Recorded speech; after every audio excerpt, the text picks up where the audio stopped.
Enquiry report వచ్చిన తర్వాత చాలా క్లియర్గా కలెక్టర్ కానీ ఎంక్వైరీ రిపోర్ట్లో వచ్చిన వాళ్ళు కానీ వీళ్ళు పాల్గొన్న మాట వాస్తవమే.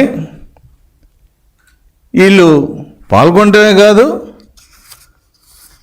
వీళ్ళు చేసిన క్యాంపెయిన్ ప్రొసీజర్ ఆ రోజున అంటే 2/4/2024 ప్రభుత్వ ఉద్యోగులు ఈ రకంగా వైసీపీ నాయకుల కంటే ఎక్కువగా ప్రచారం చేసి జెండాలు పట్టుకుని పాంప్లెట్ ఇచ్చి ప్రచారం చేసిన పరిస్థితి.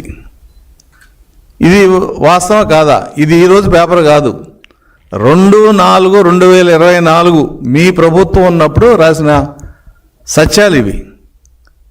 అది కలెక్టర్ గారు ఆయన రిపోర్ట్లో ఇవంతే వాస్తవమే, మా దగ్గర వీడియో క్లిప్పింగ్లు అన్నీ ఉన్నాయి, పేపర్ కటింగ్స్ అన్నీ ఉన్నాయి. కాబట్టి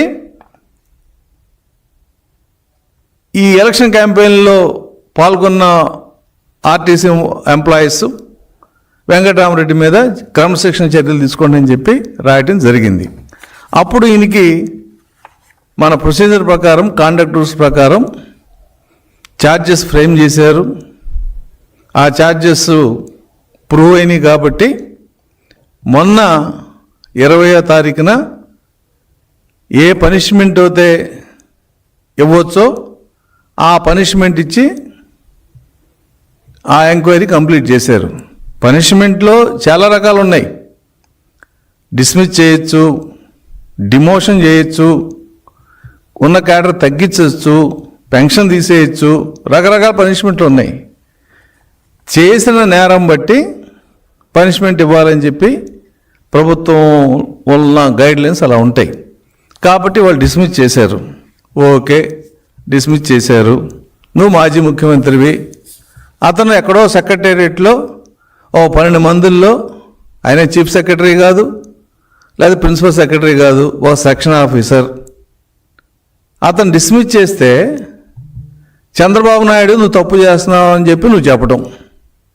అసలు జగన్మోహన్ రెడ్డి గారు మీ గురించి ఇవాళ ఒక ప్లస్ పాయింట్ ఏంటంటే మీరు కూడా వాస్తవాల్లోకి వచ్చారు. ఇప్పుడు దాకా గాలిలో ఉన్నారు, ఎక్కడెక్కడో మేము వస్తే పొడి చేస్తాం, మేము వచ్చి ఇరిచేస్తాం, మీ సంగతి తేలుస్తాం, ఇవన్నీ మాట్లాడారు.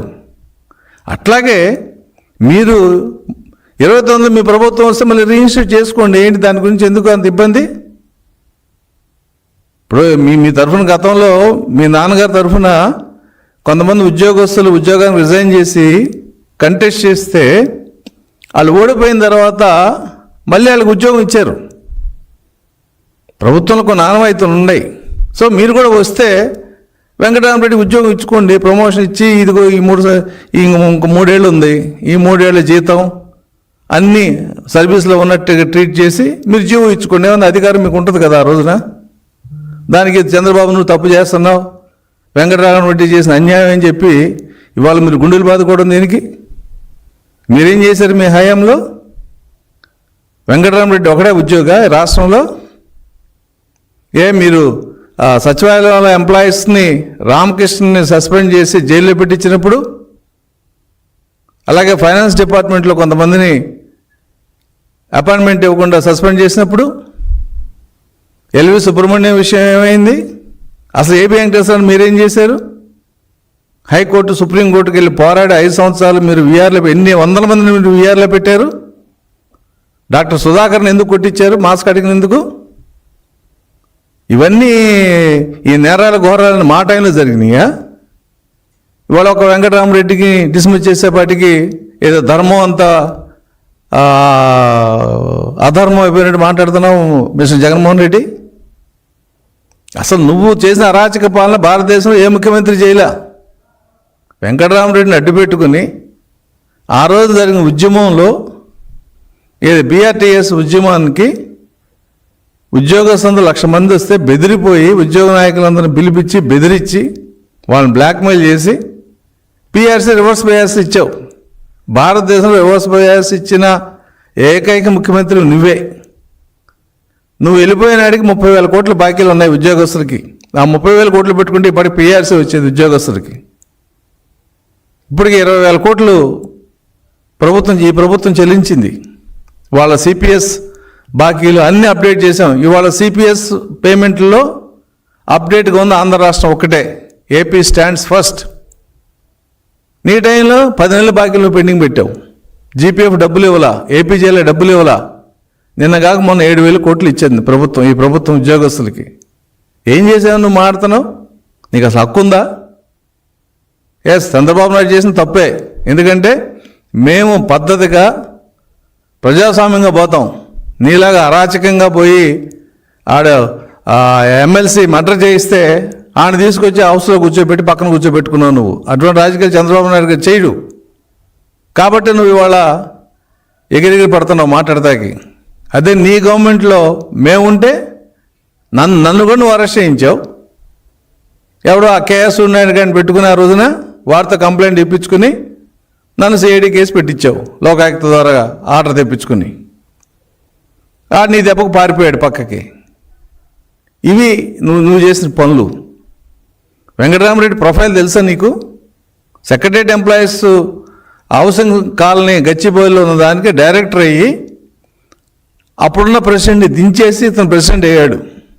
ఇక అక్కడి నుంచి బిగినైన అరాచకాలు. నీకంటే ఘనుడు వెంకటరామరెడ్డి. ఆ ఖాళీ స్థలాలన్నీ ప్లాట్లలాగా ఇచ్చేసి పబ్లిక్ యూటిలిటీ ఉన్న స్పేస్ని అంతా కూడా అమ్మేసుకుని గందరగోళం చేసి కంప్లైంట్స్ వస్తే విజిలెన్స్ ఎంక్వైరీ చేసి మొత్తం సొసైటీ బాడీ అంతా రద్దు చేసి పర్సనల్ ఇన్ఛార్జ్ పెట్టి ఇచ్చిన పరిస్థితి తెచ్చిన వాడు వెంకటరామరెడ్డి. సెక్రటరీ ఎలక్షన్లో ఎలా గెలిచాడు అందరికీ తెలుసు కదా. మీ హస్తం సంగతి తెలుసు కదా. పోనీ ఏదన్నా ఎంప్లాయీస్ మంచి చేశాడా? నువ్వేం చెప్తే అది ఎంప్లాయీస్ నాయకులతో మాట్లాడటం, వాళ్ళతో బెదిరించటం, ఇది వాడు చేసిన బ్రోకరేజ్. వాళ్ళని డిస్మిస్ చేస్తే నువ్వు మాట్లాడతావేంటి? నీ వల్ల కొన్ని వేల మంది నష్టపోయారు ఉద్యోగస్తులు. కరోనాలో వర్క్ ఫ్రమ్ హోమ్ ఇమ్మంటే ఎంతకాలం చేస్తారని అయితే నీ నాడు నేడుకి హెడ్ మాస్టర్లు ఎంతమంది చనిపోయారు? పోలీస్ డిపార్ట్మెంట్లో ఎంతమంది చనిపోయారు? కరోనాకు బయట తిరగకూడదంటే నీ బలవంతపు ఇన్స్ట్రక్షన్ వలన బయటకు వచ్చి ఎంతమంది చనిపోయారు తెలుసా? నీకు లెక్క తెలుసా? ఇవాళ వచ్చి నువ్వేదో మాట్లాడుతున్నావు ఉద్యోగస్తుల గురించి. నువ్వు ఉద్యోగస్తుల గురించి మాట్లాడే అర్హత నీకు ఒక్కటి కూడా లేదు మిస్టర్ జగన్మోహన్ రెడ్డి. ఉద్యోగస్తులు పాలిట నువ్వు నరకాసురుడివి. ఒక్క ఉద్యోగ సంఘం జగన్మోహన్ రెడ్డి మాకు మంచి చేశాడని చెప్పానండి. ఈ రాష్ట్రంలో దాదాపు ఒక 50 సంఘాలు ఉన్నాయి, కొంచెం యాక్టివ్ ఉన్న సంఘాలు. బ్లాక్మెయిలు, హెరాస్మెంటు. కాబట్టి వెంకటరామరెడ్డి ప్రొఫైల్ తెలియకుండా ఆయన వైఫ్ ముషీరాబాద్ వైసీపీ టికెట్ అడిగింది కదా, తెలుసు కదా. ఇవాళ కాదు, వెంకటరామరెడ్డి మొదటి నుంచి మీ పార్టీకి సంబంధించిన పెద్ద రాజకీయ నాయకుడికి దగ్గర బంధువు. ఇవన్నీ ఉన్నాయి. ఎలక్షన్ క్యాంపెయిన్ అంటే ఉద్యోగ సంఘాలుగా మాకు కొన్ని అభిప్రాయాలు ఉంటాయి. అవి 4 వాల్స్లో మేము మాట్లాడుకుంటాం. ఈ పార్టీ మంచిదా, ఆ పార్టీ మంచిదా, ఎవరు ఉద్యోగస్తులకి బాగున్నారు, ఎవరికి మనం మద్దతు ఇవ్వాలి, ఇవన్నీ మేము ఇంటర్నల్గా మాట్లాడుకుంటాం. అలా ఇంటర్నల్గా మేము 2014, 2019లో మేము మాట్లాడుకున్నప్పుడు విశాఖపట్నం